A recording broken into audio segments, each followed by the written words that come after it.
به نام خداوند بخشنده بخشایشگر. بگو ای کافران، آنچه را شما می پرستید من نمی پرستم و نه شما آنچه را من می پرستم می پرستید و نه من هرگز آنچه را شما پرستش کرده اید می پرستم و نه شما آنچه را که من می پرستم پرستش می کنید. حال که چنین است آیین شما برای خودتان و آیین من برای خودم. به نام خداوند بخشنده بخشایشگر. به نام خداوند بخشنده بخشایشگر.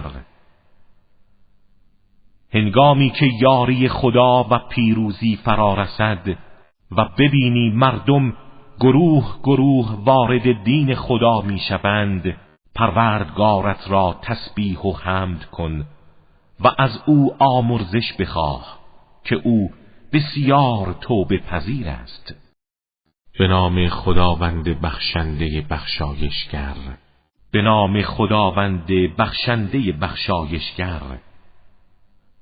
بریده باد هر دو دست ابولهب، هرگز مال و ثروتش و آنچه را به دست آورد به حالش سودی نبخشید و به زودی وارد آتشی شعله ور و پرلهیب می شود و نیز همسرش در حالی که هیزم کش است و در گردنش طنابی است از لیف خرما. بسم الله الرحمن الرحیم.